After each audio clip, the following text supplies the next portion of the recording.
Bab 6. Menyatu dalam kesadaran.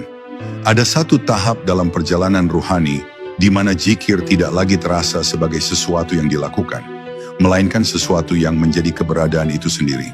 Di titik itu, engkau tidak lagi merasakan bahwa engkau sedang berzikir, karena yang berzikir bukan lagi dirimu, melainkan kesadaran yang hidup di dalam dirimu.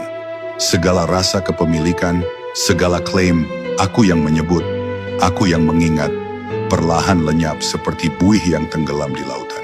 Yang tersisa hanyalah satu kesadaran tunggal, yang mengalir lembut namun pasti. Allah lah yang mengingat Allah melalui dirimu. Engkau hanyalah cermin, tempat pantulan namanya menampakkan diri.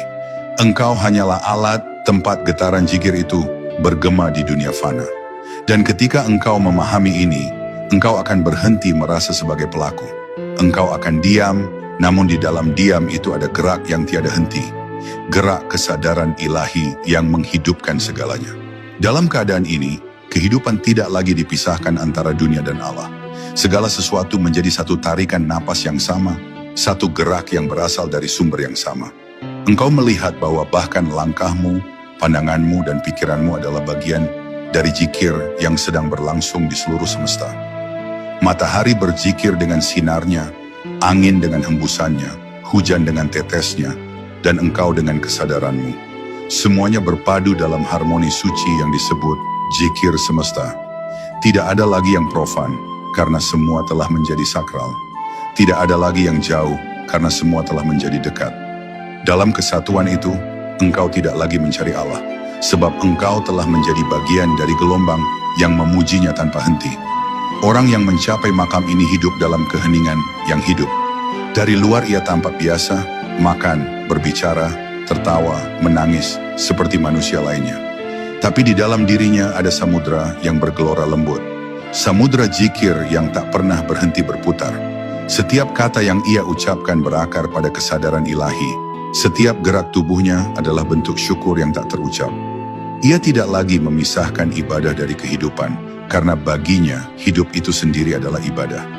Ia tidak menunggu waktu tertentu untuk merasa dekat dengan Allah, karena seluruh waktunya telah menjadi waktu perjumpaan. Ia tidak menunggu tempat tertentu untuk bersujud, karena seluruh bumi baginya adalah sajadah yang luas. Inilah kesadaran yang menyatu, di mana engkau tidak lagi mengingat Allah, tapi hidup di dalam ingatannya. Namun keadaan ini bukanlah akhir, melainkan permulaan dari kehidupan yang sebenarnya. Disinilah makna fana dan baka bertemu. Ketika dirimu lenyap dalam kehadiran Allah, namun tetap hidup untuk menjadi saluran kasih-Nya bagi dunia. Engkau tidak lagi menyebut namanya untuk dirimu, tapi agar cintanya mengalir kepada makhluk lain melalui keberadaanmu. Inilah puncak zikir sejati, ketika engkau tidak lagi mengingat Allah dengan lidah atau hati, tetapi dengan seluruh keberadaanmu, tubuhmu, napasmu, bahkan keheningan di antara dua detak jantungmu. Semua menjadi satu kalimat yang tak berujung, satu napas panjang yang tidak pernah berhenti. La ilaha illallah. Dan akhirnya ketika engkau menyatu dalam kesadaran itu, engkau akan merasakan kedamaian yang tidak bergantung pada apapun. Dunia bisa berubah, manusia bisa datang dan pergi, waktu bisa berlalu, namun hatimu tetap tenang.